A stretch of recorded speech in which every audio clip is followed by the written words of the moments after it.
안녕하십니까. 다 모두 고생들이 참 많습니다.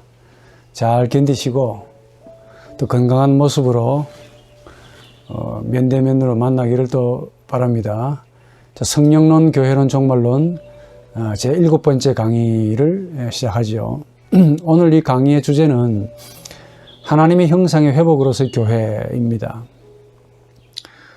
우리 지난주 강의를 조금 요약해드리면은 우리 인간의 영혼은 단순하지 않다 그랬죠. 그 깊은 곳에 하나님의 형상이라고 하는 아주 특수한, 이게 이제 언어학적으로 보니까 복몸의 형태로 있다 하는 사실을 이제 살펴보았죠. 이런 언어학적으로는 복몸의 형태인데 이걸 이제 종교 현상적으로는 뭐 누미노제 혹은 뭐 로고스적으로는 영원한 당신 혹은 뭐 영적인 그것 혹은 자기, 신학적으로는 하나님의 형상이라는 다양한 말로 불리는 어떤 태고적인 어떤 신비가 담겨있는 그 무엇이 있다고 그랬습니다. 그런데 이게 우리 인간이 타락하지 않았으면 절대로 몰랐을 겁니다. 부패하고 난 다음에 비로소 하나님으로부터 떨어져 나갔죠. 그로 인해서 이것이 이게 뭐냐, 이게 드러나는 겁니다. 그러니까 타락하고 난 이후에 비로소 이 신비가 이제 드러나는 것이죠. 그래서 이제 우리 인간의 이 사람의 타락과 이 천지 창조와의 관계를 지난주에 하다가 좀 말았는데 오늘 조금 마무리하고 교회론에 이제 들어가 보기로 합니다. 이런 걸 보게 되면 결국은 이게 얼마나 소중한지, 마치 창조가, 하나님의 천지 창조가 마치 이 타락을 위해 있는 것처럼 성경은 정말 그렇게 묘사하고 있습니다. 제가 그렇게 봐서 그런지 모릅니다만은 사실은 알 수가 없죠. 그러나 분명한 것은 이 타락이 성경 전체가 다 말하고 있다는 그 점에 있어서 적어도 창조보다는 타락이 훨씬 더 깊은 무게를 가지고 있다. 그런데 이제 특히 바울의 기독론과 관련지어서 에베소서 1장 4절 이하에 그 나오는 그 이야기와 또 그 유명한 그 웨스트민스터 신앙고백 6장 1절 하나님이 인간의 타락을 기뻐했다라는 이것과 관련지으면 참 충격적인 가르침이 만들어진다라고 했습니다. 지난주 강의 반복하지 말고 계속 이어서 말합니다. 타락을 위해서, 바로 이 타락을 위해서 하나님이 아들을 죽이셨다라는 논리도 성립이 됩니다. 그러니까 이 사람의 부패를 위해서, 이런 부패를 위해서 하나님은 자신의 아들을 죽이시는 것 이상의 대가를 지불하신 것이죠. 그러니까 대가를 지불했다라는 그 말은 억지로 빼앗겼다 뭐 이런 그 의미가 아니죠. 대가 지불하기를 기뻐하셨다라고 나옵니다. 무슨 말이냐? 아들 죽이시는 것을 아담의 타락만큼 기뻐하셨다 하는 그 뜻이기도 합니다. 아담의 타락과 아들의 죽이심이 이게 거의 동급이라는 것이죠. 하나님이 아들을 죽이심에 망설이거나 뭐 주저하셨거나 뭐 하나님에게 이런 게 있을 수가 없습니다. 전능하시기 때문에 하나님에게는 간과 혹은 용인, 허용 이런 게 있을 수가 없습니다. 이런 것들은 무능한 피조물에게나 해당되죠. 하나님의 전능하심과 전혀 일치하지 않습니다. 그래서 아들을 죽이심에 내맡겼다, 아들을 죽이셨다는 사실을 허용하셨다, 그렇게 해석하시면 안 되고 아버지가 기쁘게 아들을 죽이셨다, 이렇게 하는 것이 가장 성경적이다 봅니다. 훨씬 더 적극적인 의미를 가지고 있는 것이죠. 그리고 또 웨스트민스터 신앙 고백 자체가 또 이걸 그대로 적나라하게 드러내고 있습니다. 아담의 타락 때문에 하나님이 아들을 죽이신 것을 기뻐하셨다라는 사실을 반증해 주는 게 뭐냐? 인간의 타락을 기뻐하셨다, 이렇게 나옵니다. 그 아들을 당시의 최고의 형벌이라고 하는 이 페르시아에서 나왔다는 이 형벌, 십자가의 죽음으로 죽여버립니다. 그러니까 아들의 죽음은 어떻게 보면은 아들을 보내신 아버지, 그 아버지의 죽이심이기도 합니다. 아들과 아버지는 우리 고백에서 봤듯이 전혀 분리가 안 된다 그랬죠. 분리한다면 이게 문제가 이단이라고 그랬죠. 그러니까 하나님과 아들이 분리가 안 되는데 아들을 보내셔가지고 죽이셨다는 것이죠. 그래서 아들과 아버지가 서로 분리할 수 없는 관계인데 아버지는 아들을 분리시키면서 분리될 수 없는 그 관계를 분리시켰다는 것은 아들에게는 견딜 수 없는 고통입니다.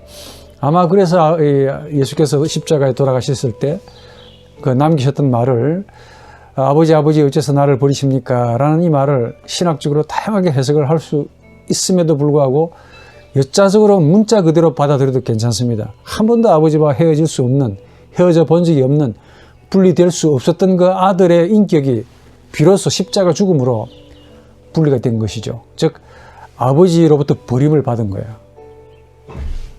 이 참을 수 없는 그 고통. 그런데 정작 그 버리셨던 아버지는 아들의 죽음을 죄인의 용서를 위한 하나의 의례적인 행사, 의례적인 절차 정도로 그렇게 가볍게 죽이셨단 말이에요. 사실은 절대로 그 가벼운 게 아닌데 예수의 죽음은 절대로 가볍지 않습니다. 그런데 이 사람의 이 타락을 위해서 아들을 가볍게 죽이셨다. 결국은 절대로 가볍지 않은 본인, 즉 하나님 자신이 가볍게 자신을 죽이셨다. 마틴 루터는 이걸 하나님을 죽였다라고 말하죠. 십자가의 죽으십니다. 하나님의 죽으십니다. 라고 해석합니다. 하나님은 이 죄인을 자신의 아들로 삼기 위해서 도대체 우리가 뭐길래 자신의 아들로 만들기 위해서 진짜 아들을 가볍게 죽이시고 정작 죄인을 자신의 아들로 무겁게 만드신 것이죠. 하나님은 자신을 가볍게 죽이시고 정작 이 가벼운 죄인을 하나님은 무겁게 우리를 만드신 것이죠. 도대체 무엇을 위해서? 에베소 1장 4절 이하에 보니까 바로 우리를 자신의 아들로 만들기 위해서라고 합니다. 여러분들 이제 신학하시면서 이 의미를 하나님의 죽음, 하나님의 그 자기 죽이심 이런 영적인 진리를 아주 연구 많이 하셔서 무겁게 생각해 보시기 바랍니다. 여기서 이제 고통의 문제도 함께 우리 고려해 봐야 된다고 했죠.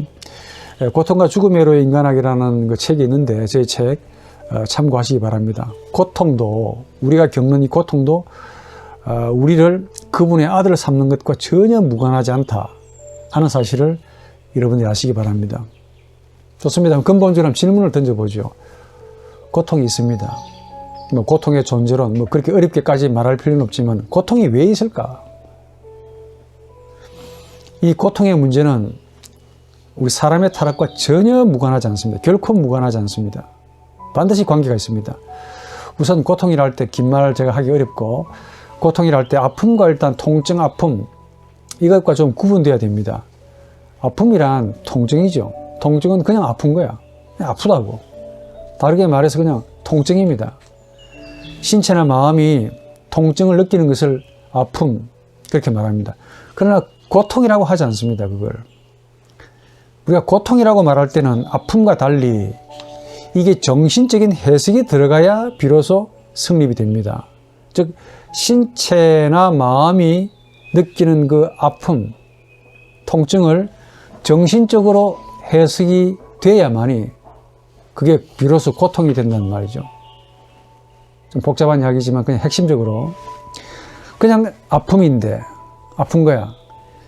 그걸로 끝나지 않고 이걸 정신적으로 해석을 해가지고 비로소 고통으로 일어나는데 문제는 누가 단순한 이 아픔을 신체나 마음의 아픔을 고통으로 해석을 하느냐.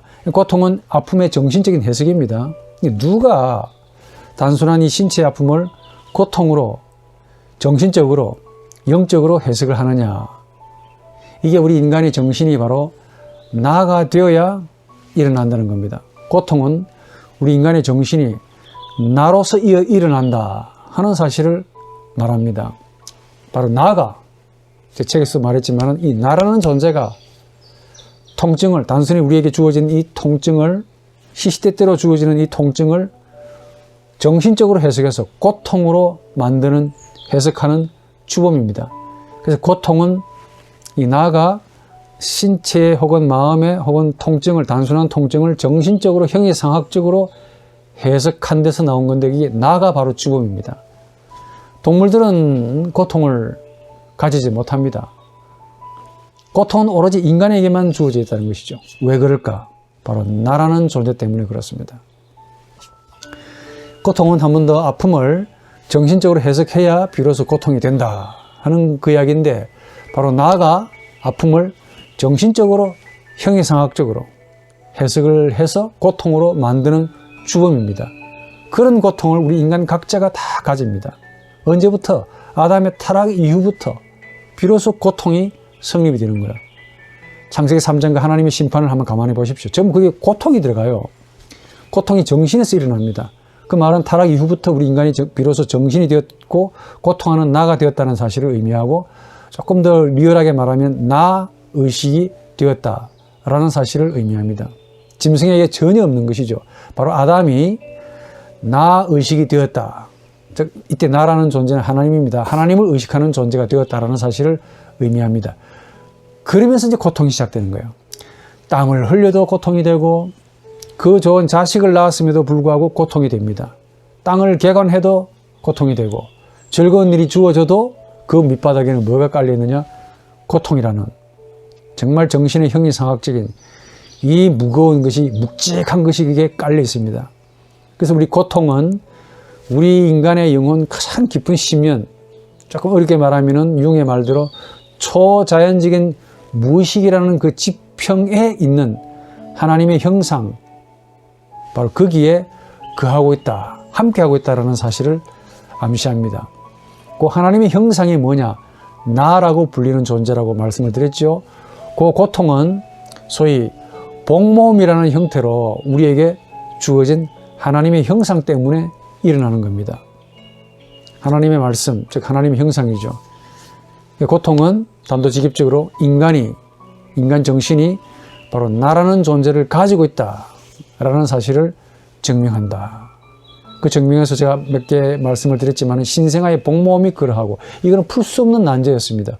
이게 왜 그러냐에 대해서는 의문을 가져본 적도 없지만은 나즈에브는 같은 사람이 의문을 가지고 그걸 풀었다는 것이죠. 또 살아가면서 모든 사람들은 많은 고통을 겪습니다. 왜 하필 고통이냐, 고난이냐? 그게 바로 우리 인간의 나 문제, 즉 하나님의 형상이라고 불리는 이 나 문제와 직결되어 있다는 것이죠. 그런데 하나님이 사람의 타락을 기뻐하신 것이라면 하나님이 인간의 고통 역시 사실은 슬퍼하는 것이 아니고 기뻐하신다라고 해야 됩니다. 그게 이치에 맞지 않습니까? 하나님이 인간의 고통을 기뻐하지 않으신다면 아들을 죽이는 고통을 왜 겪으십니까? 자신이 스스로 죽어야 하는 그 고통을 하나님이 왜 겪으실 필요가 왜 있겠냐고. 전혀 그렇게 하실 필요가 없죠. 아들을 죽이고 그렇게 구원하신 그 인간에게도 하나님이 고통을 허락하실 리가 없죠. 그러니까 이 고통에 담고 있는 그 깊은 비밀을 깨닫지를 못하면은 내가 하나님을 잘 믿는데 왜 고통이 나한테 오느냐라고 대부분 사람들이 고통을 혐오합니다. 고통은 우리 인생의 적이라고 생각하고 기쁨만 취하려고 하시는데 사실은 그렇지 않습니다. 예수를 믿는 사람이나 예수를 믿지 않는 사람이나 모든 우리 인간들은 살면서 어마어마한 고통을 정도의 차이만 있을 뿐이지 기뻐하는 것도 일종의 고통입니다. 많은 고통을 당합니다.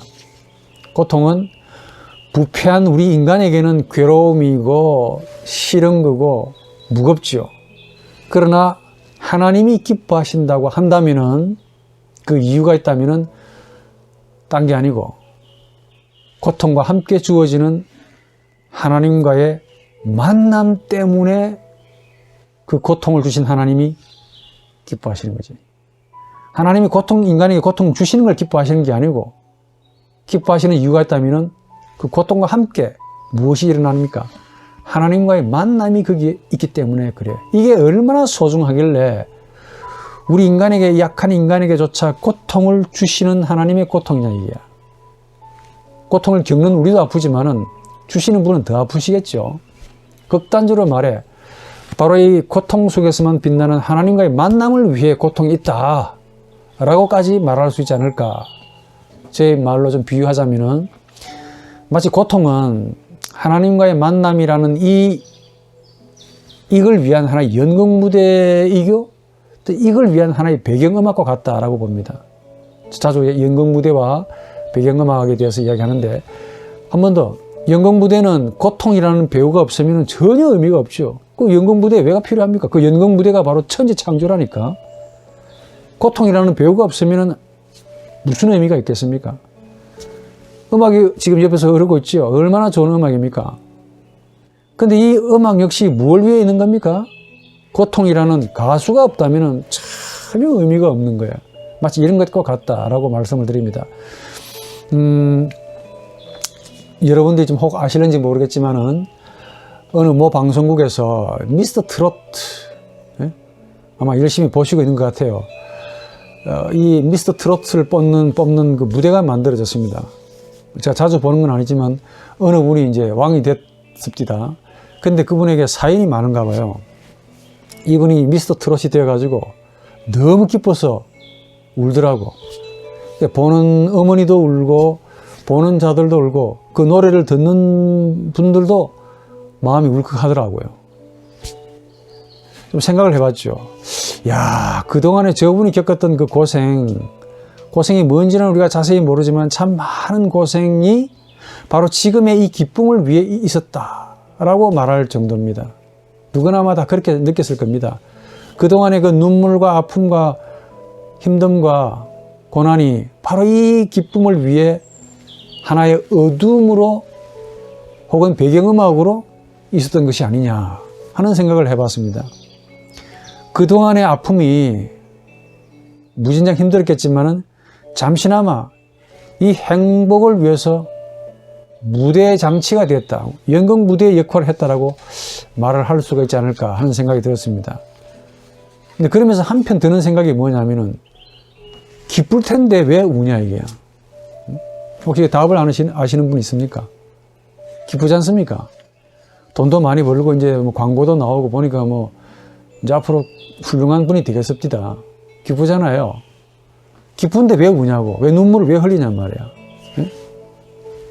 기쁜데 왜 울까? 바로 이 고통과 슬픔이 우리 인간 영혼의 가장 깊은 곳에 이미 거하고 있다라는 사실을 가리키죠. 기쁨은 뭐냐? 바로 그 위에서 주어지는 순간, 찰나, 현재라는 사실을 보여주고 있는 것이 아니냐. 여러분들 경험 안 해보시길 바라지만은 혹시 해보신 분 가운데 있는 분이 모르겠습니다. 극단적인 슬픔에도 고통스럽습니다. 너무 슬퍼도 고통이 돼요. 그러나 반대로 너무 기뻐도 역시 고통이 된다는 거 아십니까? 똑같아. 나중에 가다 보면은 극단적인 슬픔과 극단적인 기쁨이 똑같습니다. 그런 경지에 여러분들이 올라가지는 말기 바랍니다. 적절하게 아프시고 적절하게 기쁘시면 그게 좋은 거라고 봅니다. 경지에 올라가면 똑같아집니다.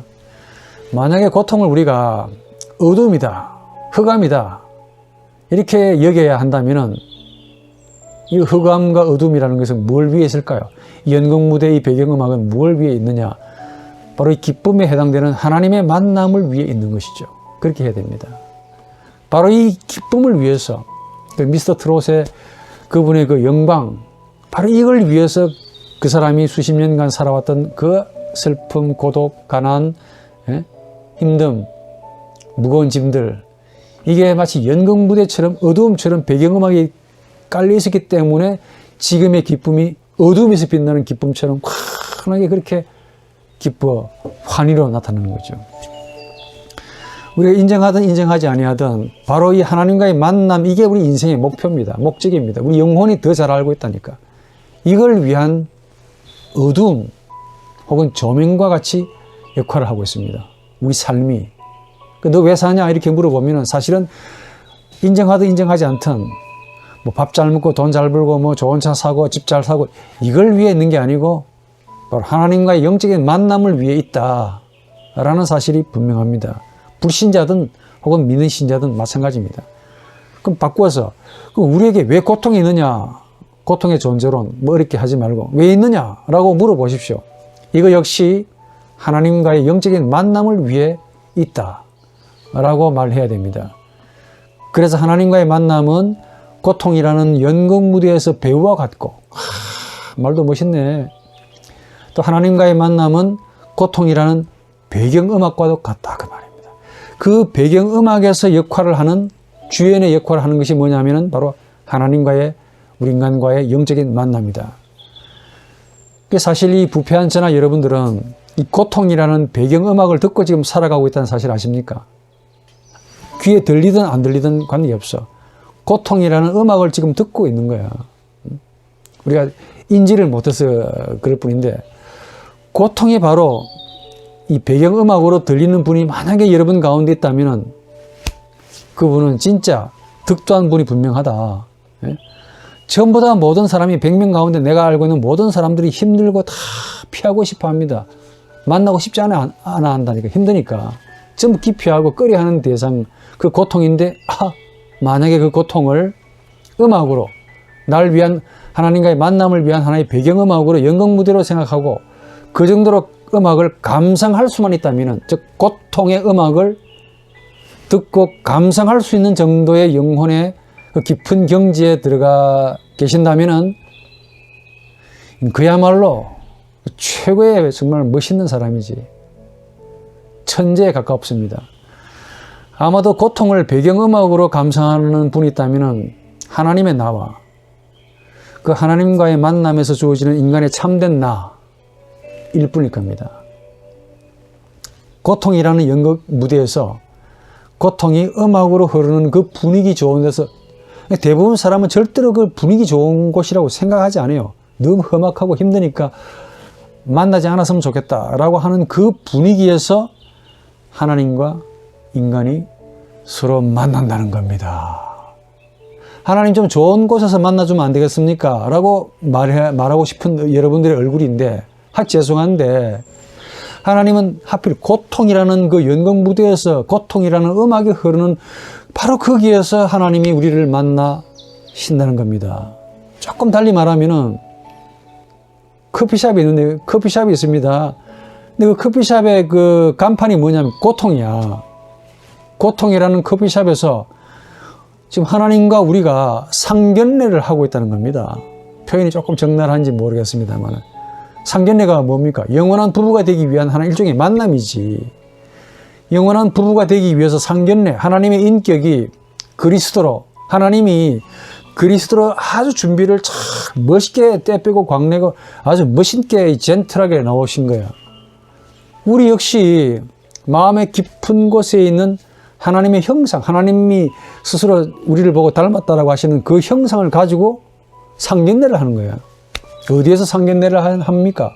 바로 고통이라는 무드가 있는 커피숍에서 단둘이 만나는 겁니다. 그것도. 만약에 우리가 고통에서 이런 생명의 의미를 발견한다면, 사실 바울이 이미 그걸 다 알고 있는 분입니다. 그분은 하나님과의 만남의 가치와 무게를 잘 아시는 분이 분명합니다. 그래서 고통은 하나님과의 만남, 즉 다시 태어나는 것, 이 거듭남을 위하는, 이걸 위하는 하나님이 준비하신 연극무대와 같고 하나님이 손수 마련하신 배경음악과 유사하다. 참된 나를 거기서 끌어내시기 위해서, 의식계로 불러내시기 위해서 하나님과의 연합을 이루기 위해서다. 이렇게 말합니다. 이게 이제 여러분들 막연하게 들리는 것 같은데, 마태복음 13장에 마태복음에는 예수의 설교가 5개 있습니다. 그 설교 5개가 아주 구조적으로 관계가 되어 있어요. 그 가운데 13장이 마태복음 주제입니다. 그럼 13장이 뭐냐? 하나님 나라, 즉 천국에 대한 비유가 그게 7개나 딱 들어가 있습니다. 하나님 나라는 천국으로 표현되고 있죠. 이게 얼마나 중요했던지 이걸 한번 조금 분석만 해봐도 알 수가 있습니다. 알다시피 마태복음은 13장이 주제입니다. 즉 하나님의 나라가 주제예요. 천국. 근데 초장부터 13장 11절에 뭐라고 나오느냐? 이 나라는 비밀이라고 말합니다. 비밀. 너희들에게는 천국의 비밀을 아는 것이 허락되었으나 저들에게는 허락되지 않았기 때문이다 라고 말합니다. 예. 그럼 여기서 너희들이란 누구냐 이게 이제 예수의 설교와 연관지어서 보게 되면 단순한 자들이 아니고 막연한 자들이 아니고 바로 팔복의 마음을 가리킵니다. 팔복의 마음이 바로 너희들이야. 그 팔복의 마음은 뭐냐? 지난주에 강의에서도 봤듯이 이게 바로 예수의 인간성을 가리킵니다. 이 예수의 인간성이 뭐냐면은 바로 성령으로 하나님과 하나 된 마음을 뜻한다 그 말이에요. 이게 어렵게 찾아낸 답입니다. 그러니까 너희들에게는 이게 다른 저 사람들한테는 비밀로 남겨졌으나 너희들에게는 환하게 드러났다. 이게 뭐냐면 예수의 인간성, 즉 성령으로 하나님과 하나 된 마음에게는 이게 환하게 드러나는 거야. 그러나 저들에게는, 저들이 누굽니까? 5장 13절, 마태복음 5장 13절, 5장 14절에 나오는 세상입니다. 저들은 바로 세상이고, 또 23장으로 넘어가면 이 8화와 8가지 화가 나오는데 8화와 관계하는 자들이에요. 좁게로는 바리새인들, 서기관들, 완관 유대인들을 가리키는데 넓게로는 세상입니다. 그리고 망할 자들을 의미합니다. 저들에게는 이게 비밀로 나타나는 거야. 얼마나 비밀이냐. 이 비밀이 얼마나 대단하길래 예수는 이렇게 말씀하십니다. 13장 12절에 가진 자는 더 받아서 넘치게 될 것이고 가지지 못한 자는 가지고 있는 것마저도 빼앗길 것이다. 근데 이 말이 굉장히 어려운 말인데 이 해석의 여지가 굉장히 많습니다. 영혼의 비밀을, 구조를 알지 못하면 해석이 잘 안 될 것 같아. 그리고 그 비밀을 비유로 말했습니다.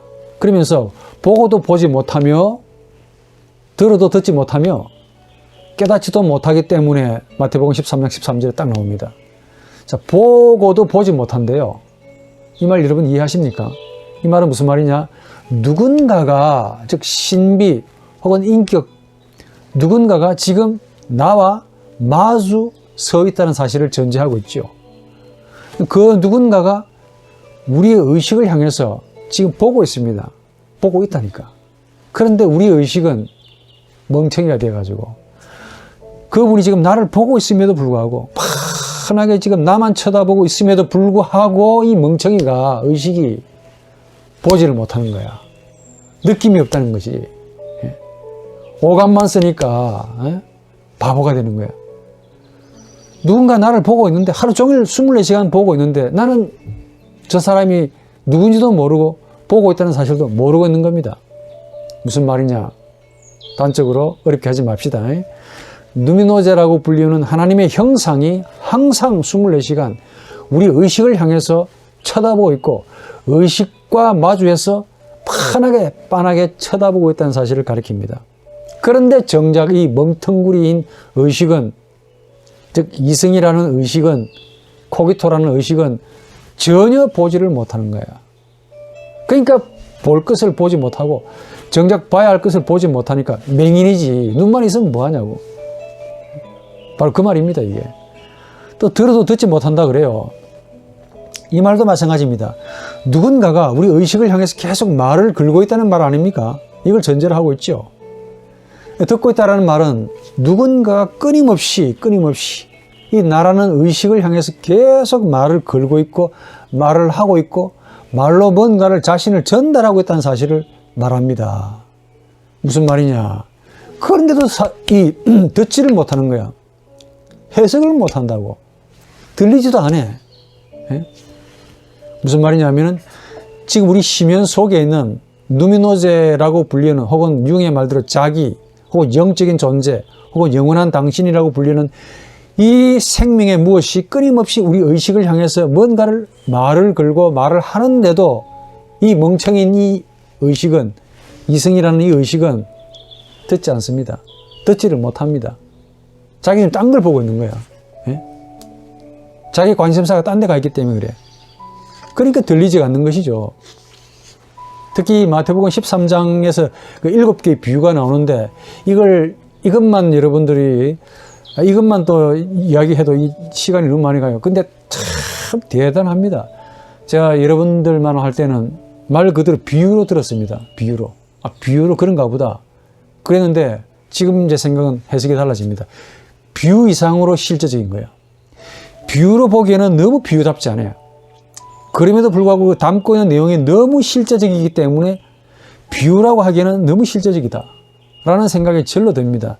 특히 여러분들 그 씨 뿌리는 자 비유가 나옵니다. 여기서 좋은 땅에 뿌려진 씨를 이제 말하고 있어요. 예수 직접 주석해 주셨죠. 씨와 땅이 만나는 것을 천국이라고 부릅니다. 씨는 뭐냐? 말씀이죠. 땅은 뭡니까? 우리 인간의 마음이라고 부릅니다. 근데 씨로 주어지는 하나님의 말씀이 마음에 뿌려지면은 어마어마한 큰 나무가 돼요. 30배, 60배, 100배라는 표현으로 됩니다. 자, 그러면은 그 마음에 무엇이 있어서 이 받은 씨를 가지고 나무로, 바꿔 말하면 씨가 마음에 뭐로 인해서 나무가 되는 걸까 하는 질문을 한번 던져보십시오. 씨는 마음의 우리 영혼, 즉 인간의 영혼 깊은 곳에 있는 뭔가를 건드리고 있기 때문에 그렇다는 생각이 들죠. 그러니까 확 자라지 않습니까? 이게 의식을 두고 말하겠습니까? 절대 그럴 리가 없지. 하나님의 말씀이라는 씨는 우리 인간의 의식을 혹은 리비도를 건드리는 것이 아니고 뭔가 아주 심오한, 여기만 접촉이 되면 30배, 60배, 100배라는 어마어마한 결과를 형성하는, 천국을 형성하는 뭔가를 건드린다 하는 것을 암시합니다. 또 밀과 가라지 비유가 나옵니다. 밀이 가라지와 구분은 되는데 이게 분별이 안 돼요. 그래서 그 주인이 뭐라고 말합니까? 가라지를 자르지 못하는 이유는 가라지가 좋아서겠습니까? 밀을 위해서 가라지를 불태우지 않는 이 자비로움을 주인의 모습으로 묘사합니다. 불태워야 될 거 아닙니까? 이 가라지가 밀이 먹어야 할 양분을 다 빨아먹고 있으니까 웬만하면 그냥 다 갈라가지고 가라지를 불태워야 되는데 냅둡니다. 중요한 것은 밀이 가라지에 의해서 숨겨져 있다는 거야. 이게 무슨 말일까요? 이게 비유긴 한데 제 이 영혼의 구조를 가지고 이걸 딱 들여다보니까 이게 어마어마한 이야기더라고. 우리의 이 인간의 의식이라는 이 가라지, 그러니까 가라지는 의식이라고 표현하면 돼요. 누차 강의에서 말했습니다만 충분히 이해하신다고 보고, 이 의식이라는, 인간의 의식이라는 이 가라지에 의해서 은폐되어 있습니다. 소중한 밀이. 예? 그래서 은폐되어 있지만은 가끔 이 의식을 향해서 생명의 빛을 비추어 줍니다. 가끔 비추어 주는 이 빛의 생명이 주인에게는 얼마나 기쁨이 되었는지, 저 밀이 아직 살아있다 이게야. 그 밀의 생명 때문에 죽여야 할, 태워 없애버려야 할 가라지를 그냥 냅둡니다. 마지막 심판 때까지 가자 이게. 또 겨자씨 비유가 나와요. 여러분 겨자씨가 얼마나 작다는 거 아십니까? 제 연구실에 오면 보여드리겠습니다. 정말 작습니다. 작아도 이렇게 작은 씨가 없단 말이야. 눈에 보이지 않습니다. 즉 무슨 말이냐, 이 누미노제에 해당되는 하나님의 형상은 누룩과 같아서, 겨자씨와 같아서 눈에 안 뵙니다. 시각의 대상이 아니란 말이에요. 우리 이승의 능력으로 발견되지 않습니다. 그러나 발견되고 의식을 향해서 비춰주면, 즉 의식으로 이게 끌려 나오기만 하면은 무진장의 큰 나무가 되어서 인간 영혼 전체가 다 혜택을 받는다. 한마디로 내적인 큰 변화를 가진다는 비유가 바로 겨자씨 비유입니다. 또 누룩 비유도 나오죠. 이거 역시 마찬가지입니다. 아주 작습니다. 안 보입니다. 그런데 모든 밀가루를 부풀게 하잖아요. 이거 역시 숨어 있는 것을 암시하지요. 이게 자라면은 우리 인간 영혼의 전부를 변화시킨다 하는 것을 강력하게 말하고 있습니다. 또 다섯 번째 비유가 밭에 감춰진 보물이라, 감춰져 있대 이게. 밭을 우리 마음으로 본다면은 마음 깊은 곳에 보물이 감춰져 있다는 사실인데 이미 주어져 있다는 사실을 암시하죠. 예. 또 여섯 번째 비유는 좋은 진주를 구하는 상인이 자신의 모든 것을 팔아서 샀다 이겁니다. 이 상인의 본질이 뭘까요? 이윤을 남기는 분입니다, 이분이. 그런데 무슨 이윤이 있길래 자신의 전부를 지금까지 벌어가지고 모아놓은 모든 재산 돈을 다 팔아가지고 구할 만큼 어마어마한 무엇이라는 것이죠, 이게. 장사가 돈을 벌기 위해 일하는 분인데, 예? 이분이 전 재산을 다 투자해서 살 만한 가치가 있는 무엇입니다, 이게. 그게 뭘까요? 단도직입적으로.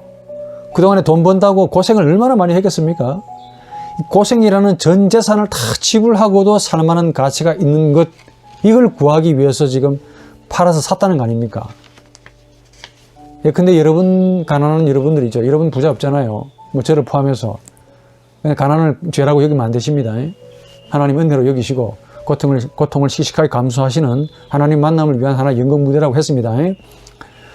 이렇게 가난한 여러분들에게 누군가가 야, 네가 내 대신에 감옥 1년만 살다 와주라.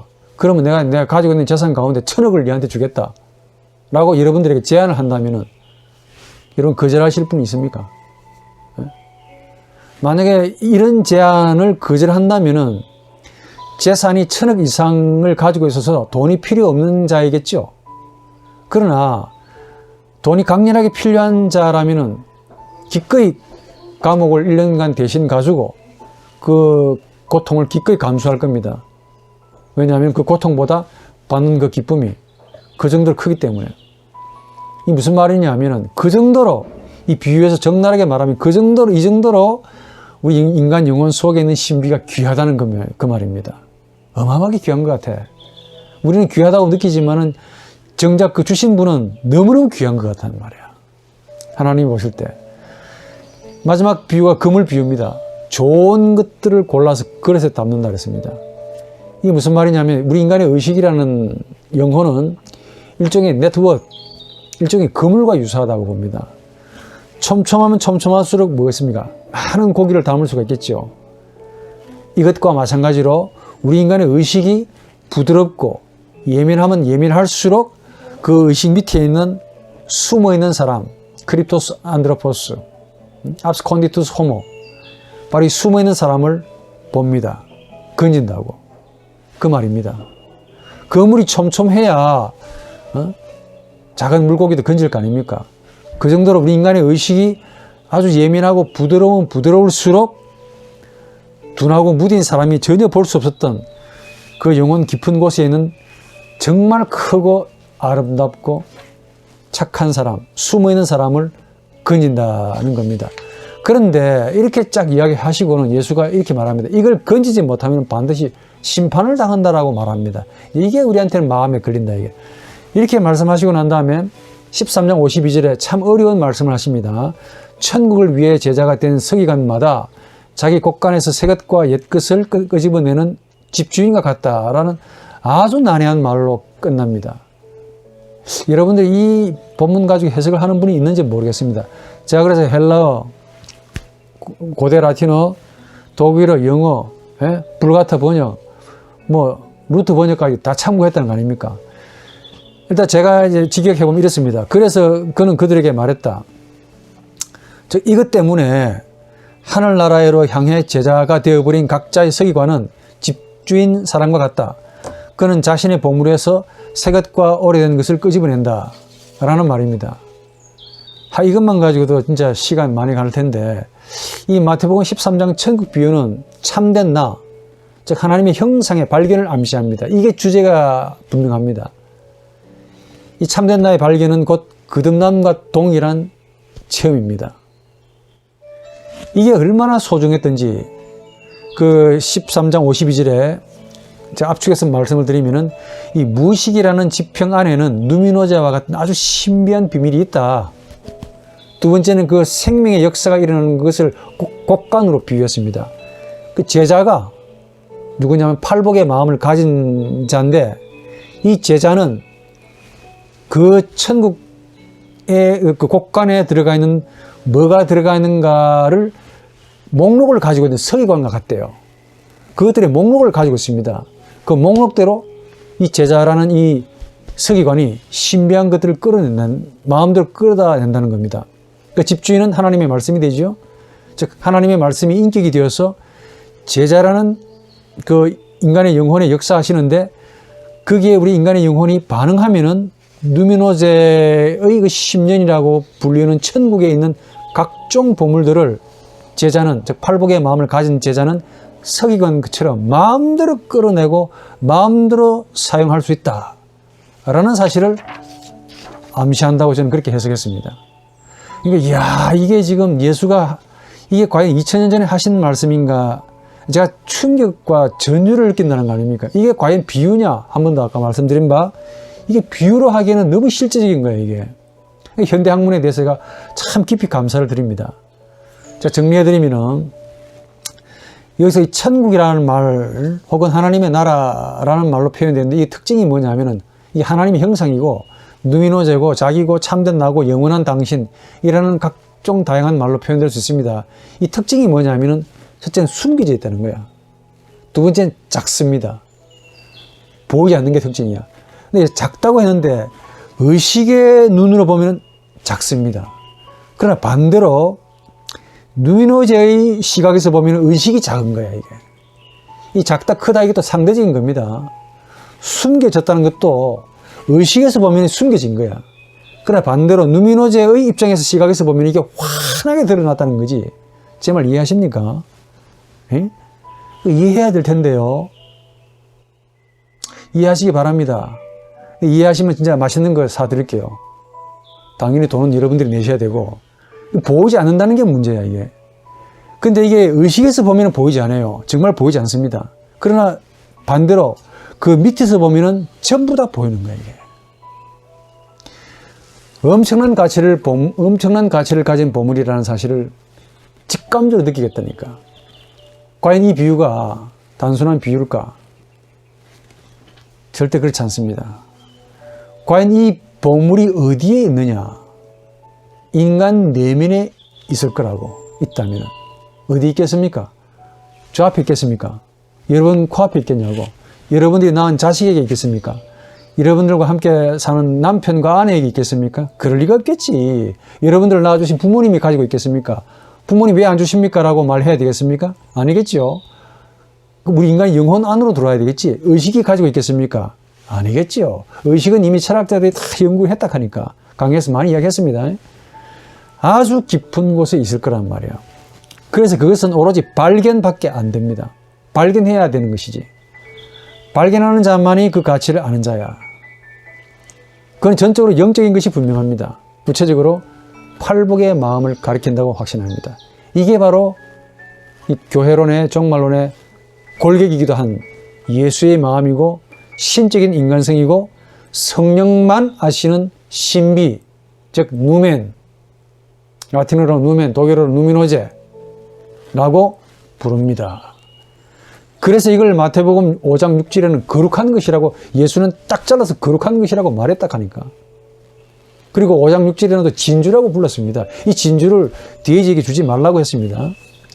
더 흥미로운 점은 하늘에 계신 너희 아버지께서 자신을 구하는 자에게 좋은 것을 얼마나 더 잘 주시겠느냐라는 이 마태복음 7장 11절의 말씀이 더 흥미롭습니다. 하나 정말 공부하면서도 이게 대단하다. 정말 성경은 성경이다. 주기도문에서 자신을 구하는 자라는 표현이 나옵니다. 자신을 구하는 자에게 얼마나 좋은 것을 더 잘 주시지 않겠느냐. 자신을 구하는 자가 나옵니다. 하나님 자신을 의미합니다. 이 하나님 자신을 인문학의 도움으로 지금 제가 여러분들에게 강의를 다 했는데 이제 지각이 있는 여러분들을 이해를 했다면 이게 바로 누미노제 혹은 자기 혹은 피쇼이드 혹은 영원한 너 혹은 당신 혹은 무라는 다양한 칭호로 명명되는 생명을 의미하고 이게 우리 신학적으로는 단도직입적으로 하나님의 생명 혹은 하나님의 형상 예수의 인간성 이걸 바로 사람이라고 부릅니다. 바로 이것이 하나님 자신과 직접적으로 나와 너의 관계를 가진다 하는 것을 의미합니다. 이게 사람이야, 사람. 사람은 이 생명이 의식애로 나타난 상태를 부릅니다. 하나님의 신비가 인간의 의식을 지배하고 주인으로 다스리는 상태이죠. 바로 이거야. 그래서 예수는 바로 그 사람, 호모 에케, 보라 저 사람이다. 바로 그 사람이야. 즉 천국은 바로 예수 자신이었고 예수의 마음입니다. 그 예수의 인간성을 복음서는 이렇게 다양한 말로 소개하고 있고 바울은 갈라디아서 5장에 성령의 열매인 아가페로 설명하고 있다는 겁니다. 이런 사람의 발견으로 인해서 비로소 지금까지 우리가 가지고 있었던 마치 주인처럼 거하고 있었던 우리 인간의 의식, 그게 이성, 감정, 의지, 이 모든 것들이 전부 리비도에 의해서 지배를 받고 있었고, 이게 전부 죄악이라는 사실을 처절하게 느끼는 겁니다. 죄인이라는 사실을 그때부터 느끼는 거야. 거듭나야만이 느낀다는 겁니다. 그 전까지는 내가 죄인이라는 사실을 못 느낍니다. 알고 싶지도 않아요. 반대로 생각하죠. 의롭다고 얘기하는 거예요. 교회로는 바로 이 문제와 관계합니다. 이 문제. 교회가 존재해야 하는 이유가 있다면 무슨 이유가 있겠습니까? 하나님의 형상을 회복하는 이거 외에 다른 이유가 있을까요? 교회 본질이 뭐냐면 커무니오 상토롬, 거룩한 자들의 교제라는 말인데, 이 교제가 땅 위에 있어야 한다면 바로 성도라 불리는 자들이 이런 하나님의 형상을 회복하기 위함에 있다라고 해야 될 겁니다. 그래서 교회가 중요합니다.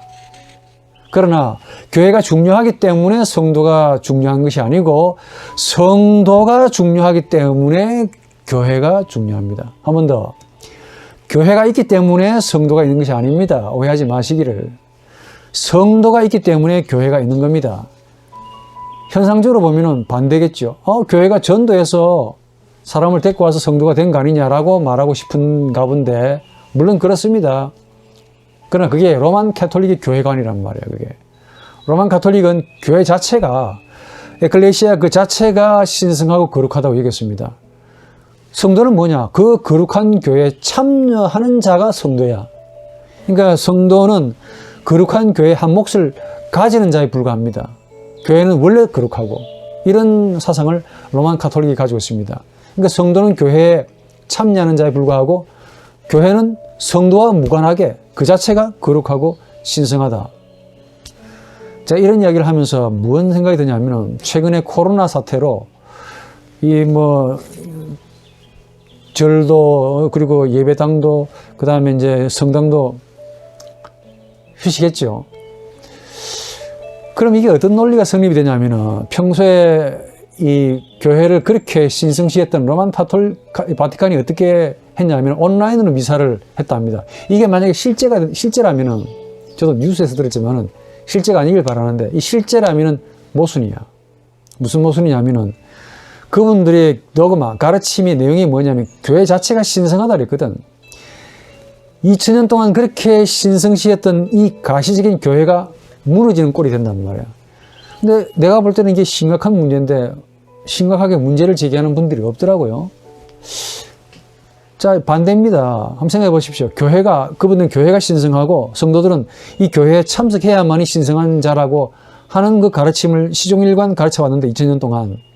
근데 바이러스가 와가지고 미사를 못 드렸잖아요. 적어도 그분들의 논리에 따르자면 바이러스가 와도 반드시 미사를 봐야 돼. 그런데 왜냐하면 미사 자체가 신성하거든. 신적이고 교회 자체가 신성하기 때문에 교리를 만들어 놨지 않습니까? 그 만든 교리는 성경만큼 신적 권위를 부여하고 있거든요. 그 로만 가톨릭이 가지고 있는 성례가 7개입니다. 7개 성례 가운데 미사가 들어가 있다 하니까. 그런데 세상 바이러스가 왔다고 미사를 중단하고 온라인으로 한다? 그 거룩하다고 평소에 만든 교리 전통을 교회가 한꺼번에 바이러스 때문에 이렇게 허무하게 무너질 수가 있을까? 교회가 거룩하기 때문에 그 거룩한 교회에 참여해야 거룩한 자가 된다라고 해놓고는 바이러스가 창궐하니까 온라인 동영상으로 미사를 본다? 우리 개신교는 정반대로 이해하고 있습니다. 성도가 우선이고 교회는 거룩한 장소가 아닙니다.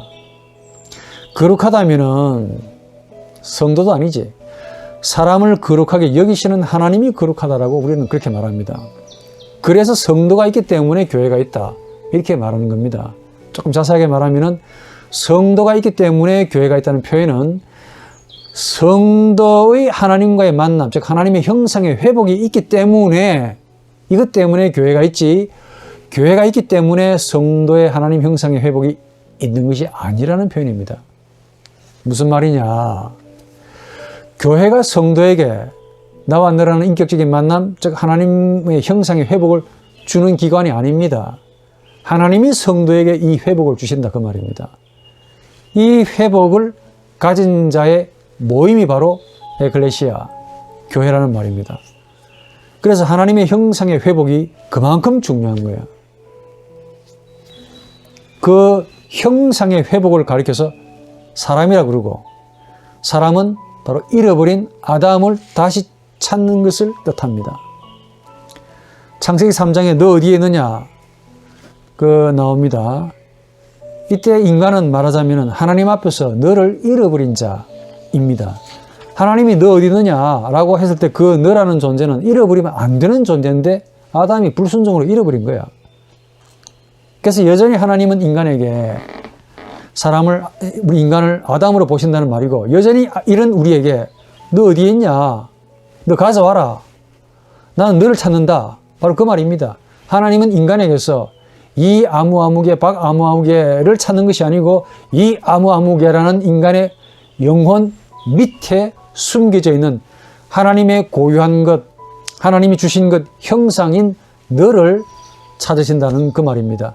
그래서 이 너를 잃은 인간이란 그리스도 안에서 이 너를, 하나님의 나, 즉 너를 다시 찾은 아담을 가리킵니다.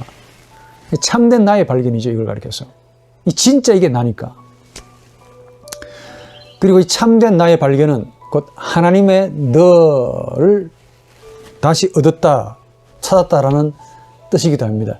바로 이게 그리스도의 인간성이고 성령의 인격성이라고 부릅니다. 인간 영혼 심연 속에 깊은 속에 아주 깊이 보물로 파묻혀 있는 이 나를 불러내시는 분은 누구냐? 성령이시고, 또 조금 정확하게 말하면 성령의 인격성이시라는 말이죠.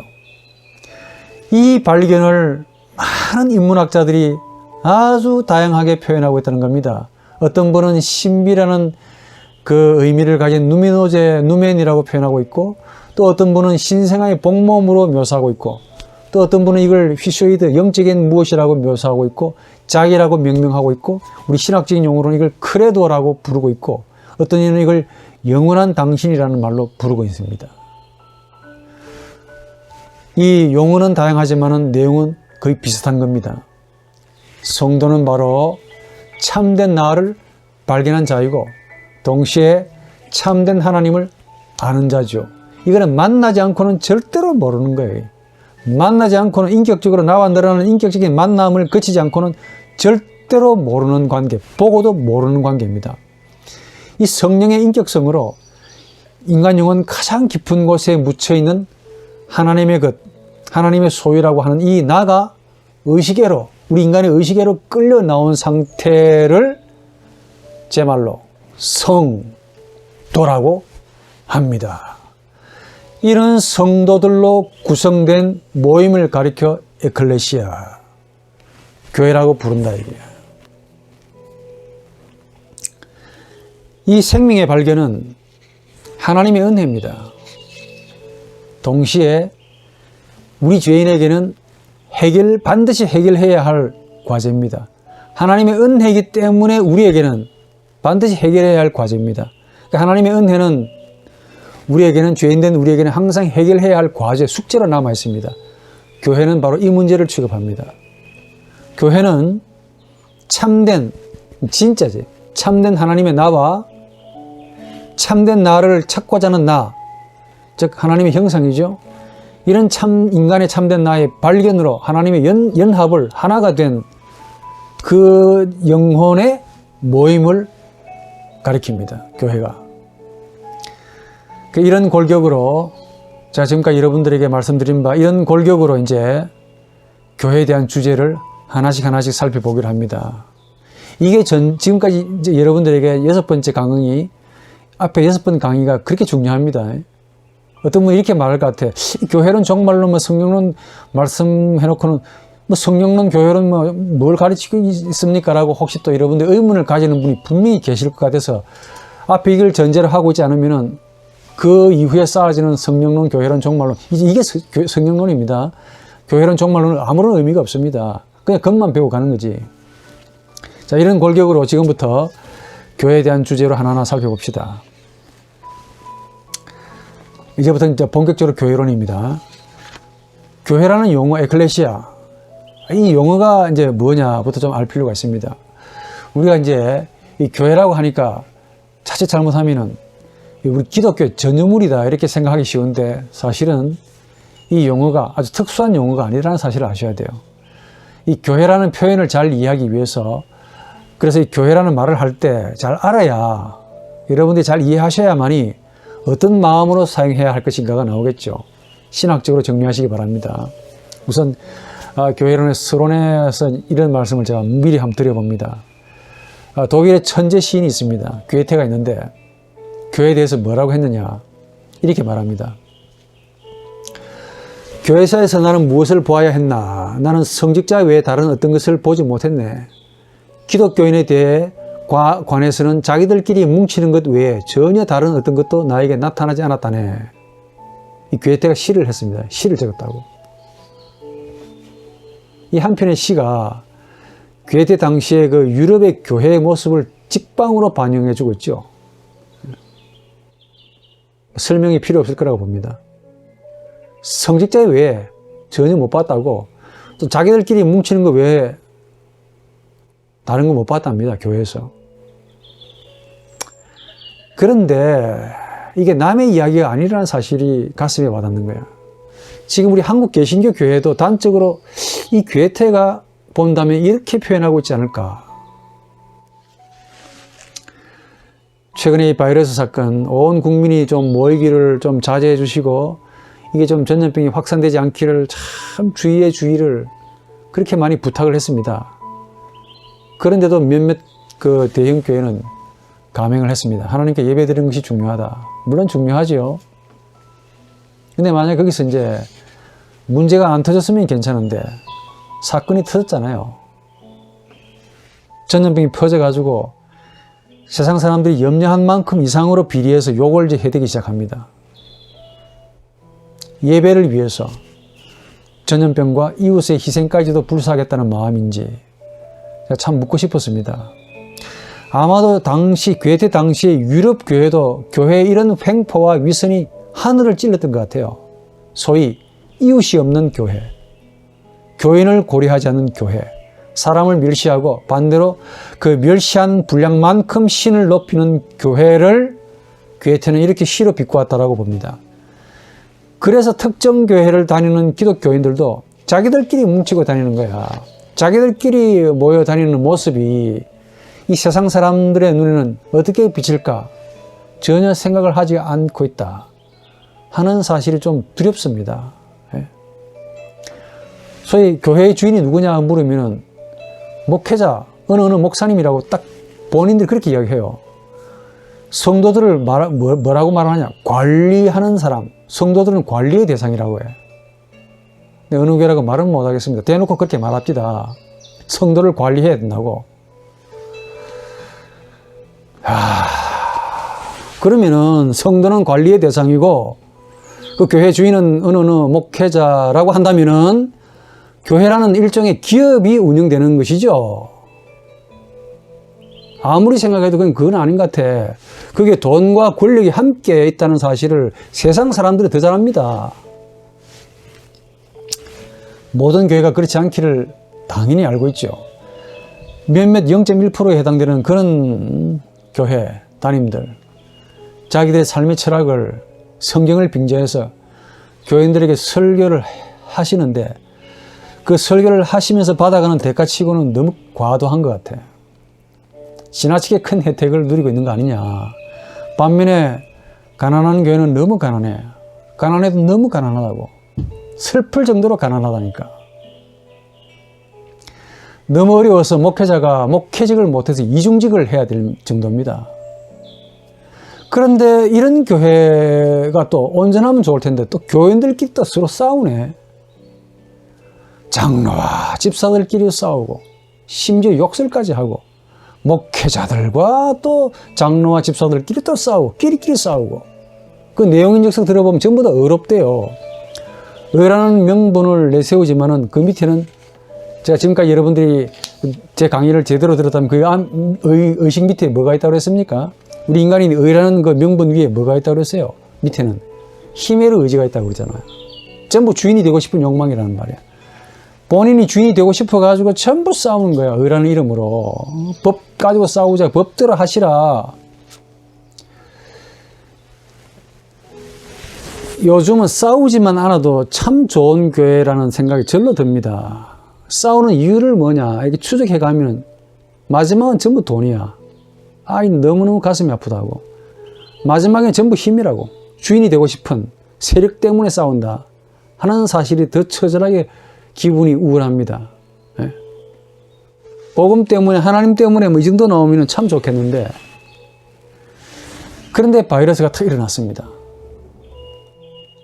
안 싸우더라고. 그러니까 내가 참 속으로 감사한 생각이 들었죠. 아 그래도 바이러스 때문에 안 싸우는구나. 그래도 휴전하는구나. 목사님들은 그동안에 말 그렇게 잘 듣던 교인들이 얼마나 소중한지를 조금은 이제 느꼈을 것 같다고 봅니다. 그리고 성도들도 머슴처럼 정말 종처럼 섬겼던 그 목회자들이 얼마나 소중한 분이라는 사실을 이제는 좀 느끼시기 바랍니다. 조금은 알았을 거라고 봅니다. 이런 버거운 힘든 한국 개신교 교회의 상황에서 참된 교회가 뭐냐? 라는 질문이 당연히 제기가 됩니다. 마땅하다고 봅니다. 참된 교회가 뭐냐라고 신학적으로 물으면 흥미롭게도 그 답을 내기가 쉽지 않습니다. 우선 참된이라는 형용사와 교회라는 명사가 함께 사용되는데 이게 정의를 내리기가 쉽지 않단 말이에요. 우선 참된, 이게 사람마다 다 다양하게 사용된답니다. 솔직히 말해 참된 진리도 있고 참된 거짓도 있어요. 참된, 진짜를 의미한다는 말이겠죠. 진짜 진리, 진짜 거짓이라는 말이겠죠. 그럼 진짜로 거짓된 것이 있다.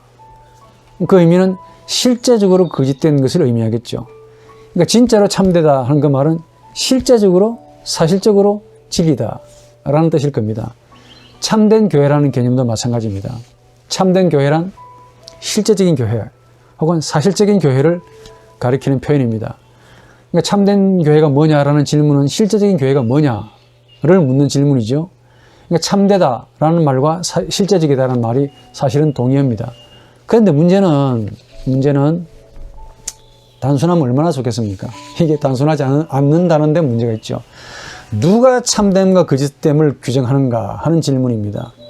이 부패한 세상에서 세상이 참되다, 거짓되다, 실제적이다, 비실제적이다 이렇게 규정할 수 있습니까? 아니죠. 성경과 우리 개혁된 신학은 인간을 가리켜서 부패한 인격, 하나님 앞에서 죄인이라고 규정합니다. 인간은 그 어떠한 경우에도 참되지 않습니다. 또한 실제적이지 않습니다. 언제나 자기 폐쇄를 근거로 패역한 사변과 추상을 생산합니다. 이런 자기 폐쇄를 가지고 자기 자신과 이웃, 심지어 하나님과 관계하는 죄인이 바로 인간이야. 그 사람이야. 그 인간이야. 이런 인간을 부패한 인격이라고 부르는데 이런 인간이 생각하는 참됨이란 뭘까요? 이런 인간이 원하는 참됨이란 게 뭐냐고. 자기가 바라는 그림 있지 않겠습니까? 그 그림이 참된 거야. 거짓되다는 것도 무슨 말일까? 이런 부패한 자신이 중심이 되어서 자기에게 유익이 되지 않으면 혹은 바람직하게 여기지 않는 그림을 부패하다라고 말할 겁니다. 왜냐? 인간은 하나님 앞에서 완전히 부패한 인격이기 때문에 그 부패한 인격이 생각하는 참됨과 또 하나님이 참되다 하는 것이 전혀 다를 수 있기 때문에 그렇습니다. 아니, 다를 것 같아. 조금 더 적나라하게 말하면 다릅니다. 라고 말합니다. 그래서 인간이 참되다라고 여기는 것이 오히려 하나님에게는 거짓된 것일 수도 있고 반대로 인간에게 거짓된 것으로 비치지만은 오히려 그것이 하나님에게는 참되다라는 것도 있을 수 있습니다. 따라서 참됨 혹은 실제적인 것을 규정하는 척도는 인간이 아니라 오로지 하나님이다 라고 해야 됩니다. 인간은 참된 하나님에 의해 초대가 되고 그분을 인격으로 받아들이는 존재이지 스스로 참되다 거짓되다라고 세울 수 있는 존재자가 아닙니다.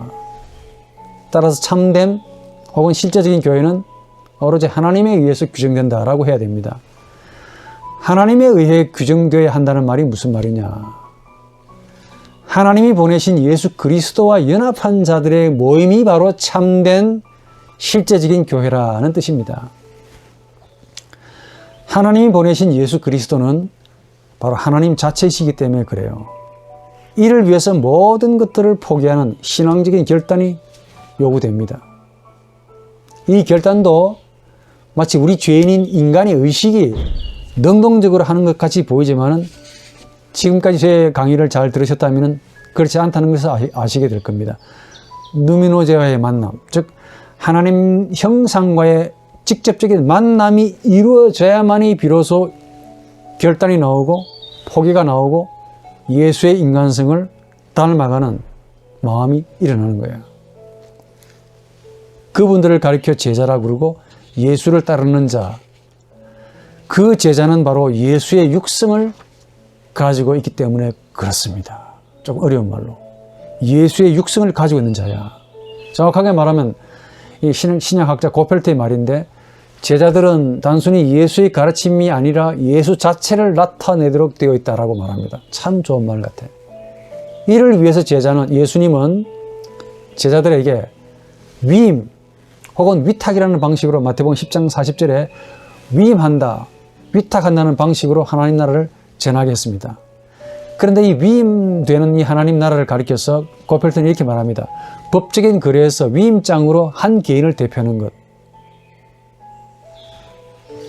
무슨 말이냐면은 시간과 공간의 제약을 받으시는 나사렛 예수의 하나님 나라 선포는 제자들에게는 불가피하게 선포되었습니다.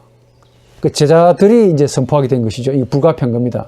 그런데 그걸로 끝나는 게 아니고 그 제자들의 선포는 그분들의 언어와 그분들의 문장으로 채색되어 표현되어 있는 나라가 아니라 그 안에 뭐가 있습니까? 예수의 육성이 있고 더 나아가서 예수 자체가 있다는 겁니다. 그게 고펠트 이야기입니다. 이게 위임했다는 거야. 그게 내가 너에게 위임했다. 하나님 나라를 네가 선포해라 라고 말씀하셨기 때문에 선포하는 그 제자의 말은 그분의 개인적인 말이 아니고 바로 예수의 육성, 입시시마 폭스, 예수의 육성이 있다는 거예요. 그게.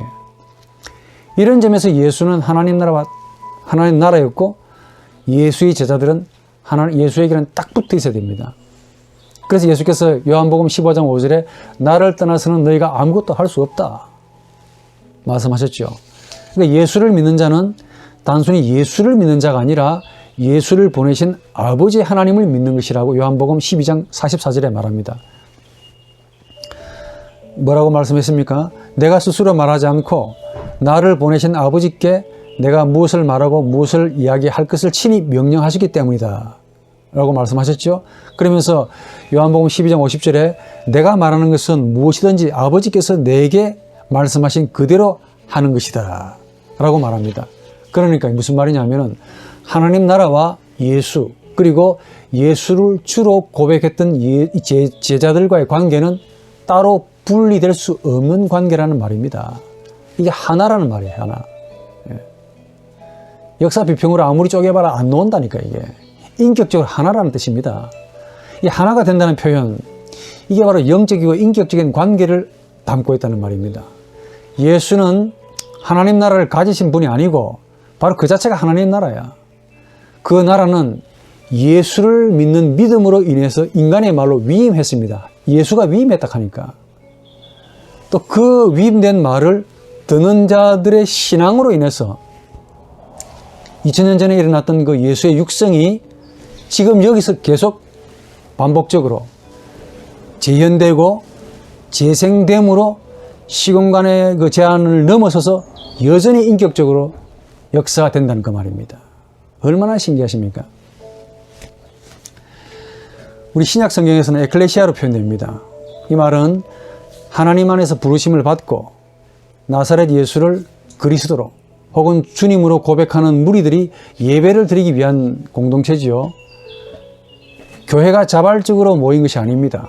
하나님이 그리스도를 통하여 예배하는 공동체로 불러 모았습니다. 기독교 교회는 하나님 안에서 그리스도를 주로 고백하는 백성들의 무리들이 모였는데 특정 교회로 모인 것이 아니고 하나님이 불러 모았다라는 의미가 아주 강합니다. 그래서 그냥 에클레시아는 의미가 별로 없습니다. 거기에 투테우, 하나님이라는 이제 이 소유격이 붙어야만이 의미가 있다는 말이죠. 많은 말들 생각하고, 그래서 예수를 주로 고백하는 모임들은 사실 유대인들도 있었습니다. 예? 또 유대교와 아주 밀접한 관계를 가지고 있었죠. 그럼에도 불구하고 그분들이라고 왜 하나님을 안 믿겠습니까? 하나님의 공동체, 야훼라고 했으니까. 예? 그럼에도 불구하고 그분들이 유대교에서 나와서 기독교 공동체로 모인 것은 그들이 나오신 분들이 거룩한 자들 혹은 하나님의 선택된 자라는 이 자의식을 가지고 있었기 때문에 그래요. 그래서 유대교에서 나와가지고 기독교 공동체로 모였습니다. 유대교에서도 바리새인들도 율법을 지키는 자신들을 의롭다고 여기고 있었고, 우리 기독교에서도 거룩하다고 말합니다. 근데 의미는 완전히 틀립니다. 우리 기독교에서 말하는 거룩함이란 율법을 행함으로가 아닌 그리스도의 거룩한 피로, 예수의 피가 거룩한 거지, 이 피로 덧입혀졌다라는 의미로 이해를 하고 있습니다. 이 거룩함에 대해서 한스 콘첼만이라는 이 독일 신약학 교수의 말이 의미가 있습니다. 이 거룩함이란 앞에 제가 여러분들에게 말씀드린 바 누미노제, 하나님의 형상, 다양한 말로 표현하고 있는데, 이게 도덕적인 판단이 아니라고 합니다. 하나님의 구원 행위를 통해 결정된 자를 거룩함이라고 표현한답니다. 선택됐다라는 이 표현도 유대교에서 남은 자라고 묘사가 되어 있는데, 이게 기독교에서는 거룩한 자와 동일하다고 콘젤만은 그렇게 말합니다. 일리가 있다고 봅니다. 무슨 말이냐? 오로지 하나님에 의해 수집이 되고 모여지고, 또 하나님에 의해 그리스도의 피로 구원받은 자들, 이게 거룩한 자들이고 동시에 선택된 자들의 공동체라는 의미입니다. 이게 교회입니다. 이런 점에서 본헤프가 무슨 말을 했냐? 기독교적인 에클레시아 개념은 유대교의 카알 개념의 완성이다 라고 말했죠. 즉 구약의 야훼 공동체 개념에서 영적으로 강하게 남아있는 그 남은 자, 그 남은 자가 신약에서는 그리스도의 피로 인해 구속받은 자녀들을 의미한다라고 하겠습니다. 이런 자들의 모임을 기독교 교회라고 부릅니다. 그리고 그 모임의 주체가 하나님이시다 라는 점에서 신약의 에클레시아는 구약의 유대교의 카알 개념을 영적으로 완성시켰다라고 해야 합니다. 기독교 교회는 인간을 향한 이 수직적인, 신적인, 수직적인 실제성이지 수평적인 인간과 인간과의 그 모임, 이 수평적인 관계가 아닙니다. 즉 주인이 누구냐 하면은 인간이 아니고 하나님이 주인이고, 그 하나님에 의해서 모여진 인격적인 공동체라고 말이야. 인간적인 공동체가 아니고 인격적인 공동체입니다. 하나님이 나사렛 예수를 가지고 동시에 이 나사렛 예수를 통해 특정 인간에게 인격적인 말그심으로 부르셨고, 그분은 자신의 죄인됨을 고백하고 그 부르심에 인격적으로 응답해서 모였기 때문에, 자발적으로 모였기 때문에 그 기독교 교회는 인격적인 자발적인 공동체라고 부릅니다. 특히 초대교회는 이런 공동체를 참된 하나님의 모임이라고, 마지막 때 모이는 참된 하나님의 모임이라고 이해했습니다. 특히 이런 개념은 이 바울 서신과 사도행전에서 많이 강조가 됩니다. 여기서 참된이라는 말, 참된 하나님의 백성이라는 말을 좀 숙고를 해야 되는데 시간이 조금 가지만은, 이 참됨이라는 형용사가 백성이라는 명사를 수식하고 있는 것이 아니라 바로 하나님에게 수식하고 있다는 사실을 아셔야 돼요. 다시 말해 참된 하나님의 소유된 백성이라는 의미지, 하나님의 참된 백성이라는 말이 아니라 그 말입니다. 어디에 방점이 있는 거 아시겠죠? 백성들은 근본적으로 부패한 인격인 모임입니다. 각 개인의 모임이야. 따라서 그들에게서 참된 것은 없습니다. 끌어낼 수가 없어. 오히려 거짓되고 불결하죠. 부정합니다. 비록 자신들이 시궁창에서 태어나서 더러운 것을 먹고 마시고 사망하지만은 정작 그분들을, 자신들은 모릅니다. 자신들이 얼마나 부정한지를 모른다니까. 한마디로 베드로전서 2장 1절에 악독과 모든 속임수와 가식과 시기와 모든 비방하는 말만 가진 자들입니다. 이런 자들을 조건 없는 사랑, 아가페로 하나님은 자신의 소유로 삼으신 거야. 이런 하나님이 착하고 순수하고 깨끗한 겁니다. 하나님의 백성, 이런 하나님의 소유된 백성이기 때문에 참되다라는 이 수식어는 백성들을 향해서 붙여져야 될 것이 아니라 누구에게 붙여져야 되겠습니까? 하나님에게만 그렇게 붙여져야 된다는 것이죠. 그래서 제가 이 말을 드리는 이유는 성도, 교인, 하나님의 백성이라는 말을 할 때 조심하라 그 말입니다. 세상을 향해서는 자랑할 것이 아무것도 없다는 말이야. 자신을 높일 이유가 없다는 것이지. 왜냐? 이게 선물이기 때문에 그래. 하나님의 백성으로 소유된 자신, 이런 내가 하나님의 소유된 백성의 자녀가 되었다라는 사실에 오로지 놀랄 뿐이죠. 경악할 수밖에 없지. 뜻하지 않는 선물을 받은 자의 경악이죠. 예측하지 못한 하나님의 초대에 당황하는 자가 바로 성도들입니다. 그러니까 성도는, 교인은 거룩한 자가 아니고 거룩해야 할 사명을 가진 자일 뿐입니다. 사실은 놀라는 자야, 경악하는 자고 충격을 받는 자입니다. 나 같은 자를 어떻게 해? 베드로전서 1장 16절에 보니까 내가 거룩하니 너희도 거룩해라 라는 이 선언에 따라서 거룩해야 할 사명을 가진 자라는 게 성도입니다. 거룩할 이 말은 하나님께만 붙여지는 말이죠. 택하심을 받은 족속이고 왕같은 제사장들이고 거룩한 나라고 그분의 소유된 백성이다. 이만큼 우리를 높이시고 있는 거야. 그분이 우리를 높이신다는 것이죠. 참된 하나님은 참된 자신만큼, 거룩한 자신만큼 자신과 눈과 눈이 우리와 마주치기 위해서 이렇게 우리를 자신만큼 높이시는 그 하나님을 의미합니다. 이런 하나님을 우리가 믿고 따라야 된다는 말이죠. 진짜 하나님은, 참되신 하나님은 자신의 시선을 무한히 낮추십니다. 왜냐? 우리가 올라오지 못하니까. 자신과 하나님 자신과 우리와 눈이 마주치기 위해서 우리를 올려주시는데 못 올라오니까 또 자신을 무한히 낮춥니다. 이렇게 자신을 높이든지 자신을 무한히 낮춰서 우리와 하나가 되기 위해서 마주하시는 그 하나님의 인격, 이렇게 본다면은 성도는 세상에 대해서 겸손할 수밖에 없습니다. 그래서 코람데오가 거기서 나온 겁니다. 하나님 앞에서 살라봐라. 세상에서 코람데오로 사시라는 말입니다. 하나님 앞에서 살아라.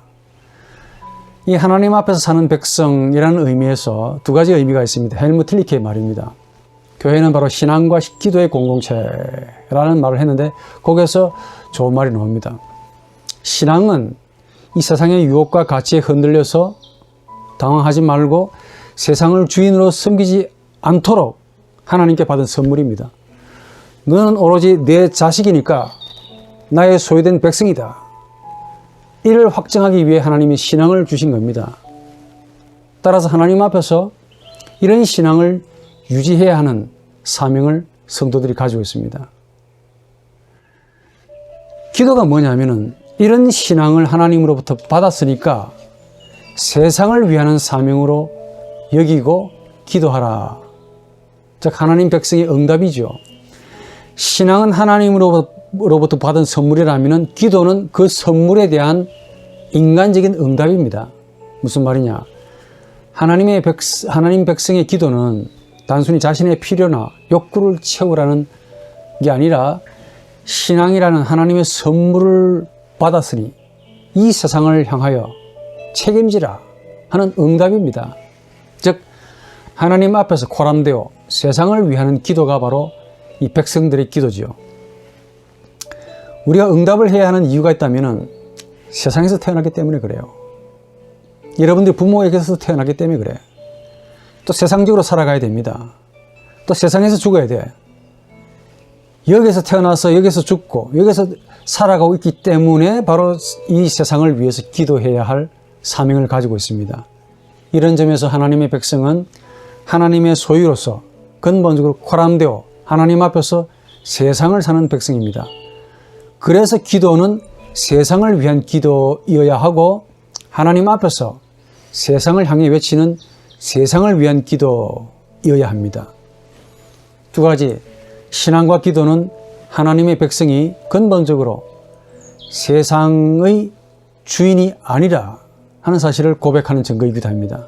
나는 세상에서 나그네로 살아간다 하는 사실을 증명하는 것이죠. 정말 나그네가 맞습니다. 세상을 나그네로 살아가야 하는 이런 하나님의 백성은 신앙과 기도로 자신이 항상 하나님 앞에 서 있다 라는 사실을 자각하는 자이죠. 그래서 기도와 신앙이 우리에게 주어진 겁니다. 이런 자각이 겸손을 불러일으키고 세상을 향해서 내가 하나님의 뜻을 어떻게 전하고 어떻게 살아야 될 것인가 라는 이런 책임적인 행위가 나올 수가 있는 것입니다. 이게 바로 기독교 교회의 본질을 이해하는 첫 걸음, 인간적인 측면이다 라고 말을 할 수가 있겠습니다. 모두 다 건강하시고 다음 주에 또 뵙기를 원합니다. 감사합니다.